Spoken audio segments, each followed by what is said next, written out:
जैसे जैसे झारखंड विधानसभा चुनाव नजदीक पहुंच रहा है, राज्य में राजनीतिक दलों की हलचलें बढ़ गई है। जहां एक और इंडिया महागठबंधन दोबारा सत्ता में काबिज होने के लिए दमखम लगा रहा है, तो वहीं प्रमुख विपक्षी गठबंधन एनडीए 2019 में सत्ता खोने के बाद फिर से वापसी के लिए ललायित है। ऐसे में 2024 का विधानसभा चुनाव काफी दिलचस्प होने वाली है। दूसरी ओर 2024 के लोकसभा चुनाव में युवा नेता जयराम महतो के राजनीति में सक्रिय भागीदारी ने झारखंड की राजनीति को काफी प्रभावित भी किया है। तो वहीं अब एक और राजनीति दल के झारखंड में प्रवेश होने से राज्य के राजनीतिक समीकरण में बदलाव की संभावना लोगों को दिख रही है। जी हाँ, हम बात कर रहे हैं भारत आदिवासी पार्टी यानी बाप पार्टी की।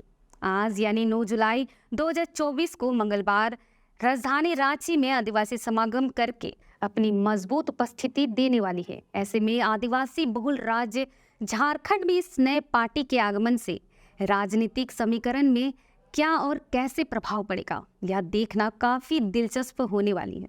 तो आइए जानते हैं भारत आदिवासी पार्टी की स्थिति क्या है और इसके आने से झारखंड की राजनीतिक समीकरण में क्या प्रभाव पड़ेगा। लेकिन इससे पहले जो दर्शक हमारे इस चैनल में नए हैं और पहली बार हमारे इस वीडियो को देख रहे हैं, तो उनसे अपील है कि हमारे चैनल लोकतंत्र 19 को फेसबुक पर फॉलो और यूट्यूब पर सब्सक्राइब जरूर करें।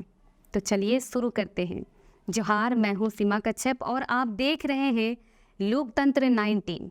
आज से महज 8 या 10 महीने पहले 10 सितंबर 2023 को राजस्थान के आदिवासी नेताओं के द्वारा भारत आदिवासी पार्टी की नींव रखी गई थी, जिसका मुख्यालय राजस्थान के डूंगरपुर जिले में स्थित है और वर्तमान में इसके राष्ट्रीय अध्यक्ष मोहन लाल रावत है। इस पार्टी ने अपने छोटे से समय अवधि में ही राजस्थान, मध्य प्रदेश, महाराष्ट्र, गुजरात जैसे आदिवासी बहुल राज्यों में भारतीय जनता पार्टी, कांग्रेस एवं अन्य लोकल पार्टियों के सामने न सिर्फ चुनौती पेश की है, बल्कि हाल ही में संपन्न हुए विधानसभा चुनाव में 4 सीटों पर अपनी जीत भी हासिल की।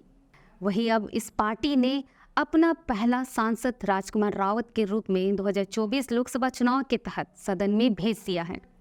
वहीं अगर हम बात करें तो बीते विधानसभा चुनाव में भारत आदिवासी पार्टी ने राजस्थान के बांसवाड़ा डूंगरपुर लोकसभा क्षेत्र के 8 विधानसभा क्षेत्र में से 5 क्षेत्र में पहले और दूसरे स्थान में रहकर अन्य पार्टियों को चौंका दिया था।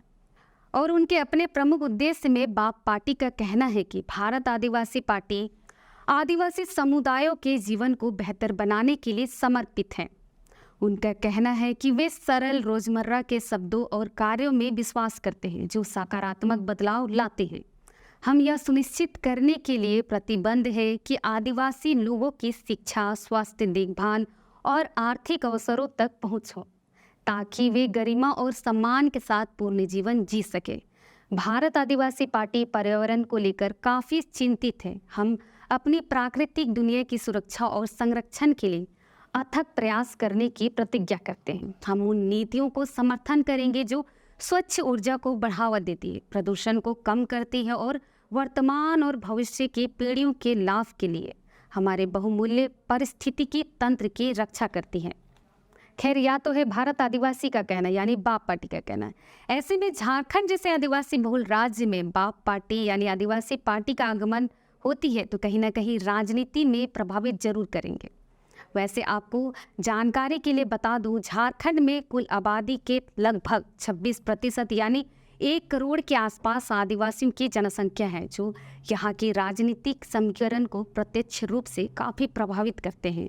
साथ ही साथ झारखंड CNT SPT एक्ट और पेशा रोल और 5वीं अनुसूची के अंतर्गत आने वाले भारत का एक प्रमुख राज्य भी है, जहां आदिवासी भावनात्मक रूप से पूरे देश के लिए राजनीति विषय बनते हैं, जहां का मुख्यमंत्री से लेकर प्रमुख पदों में आदिवासी की भूमिका अग्रणी होती है। साथ ही साथ जहां की राजनीति ही आदिवासी से शुरू होती है और आदिवासी पर ही खत्म होती है। ऐसे में भारत आदिवासी पार्टी का झारखंड में आगमन होने से प्रत्यक्ष या अप्रत्यक्ष रूप से यहाँ की क्षेत्रीय और राष्ट्रीय पार्टियों को प्रभावित जरूर करेगा। रहा बात प्रभाविकता का, तो वो इसलिए करेगा क्योंकि साल 2000 में बिहार राज्य से अलग होने के बाद से ही अब तक में राज्य में आदिवासियों के हक अधिकार, उनकी विशेष परंपरा यानी आदिवासी धर्म कोड, स्थानीय नियोजन नीति, जल जंगल जमीन की बढ़ती लूट, विस्थापन की समस्या जैसे मामले पर आज तक कोई भी राजनीतिक दल या महागठबंधन सरकार पूर्ण रूप से ध्यान नहीं दे पाई है।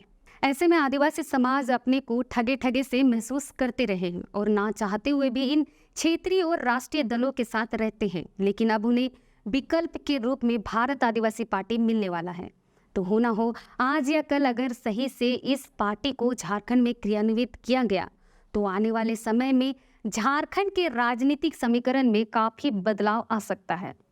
अब यह देखना दिलचस्प होगा कि भारत आदिवासी पार्टी की गतिविधि राज्य में कैसे रहेगी, क्योंकि राज्य के अधिकतर आदिवासी संगठन के बड़े बड़े आदिवासी लीडर्स, जिसमें अखिल आदिवासी विकास परिषद रांची जिला के अध्यक्ष, आदिवासी जन परिषद के प्रदेश अध्यक्ष यानी प्रेम साही मुंडा, आदिवासी सेना के प्रदेश अध्यक्ष अजय कच्छप सहित कई नामी आदिवासी चेहरे इस पार्टी का दामन थामने वाले हैं। ऐसे में 2024 का विधानसभा चुनाव में इन बड़े आदिवासी नेताओं के आने से कहीं ना कहीं क्षेत्रीय और राष्ट्रीय दलों को नुकसान तो पहुंचने ही वाला है। फिलहाल आप सबका इस बारे में क्या कहना है, हमें कमेंट बॉक्स के माध्यम से ज़रूर बताएं और वीडियो अच्छा लगा तो लाइक शेयर ज़रूर करें, साथ ही साथ चैनल को सब्सक्राइब जरूर करें। जोहार।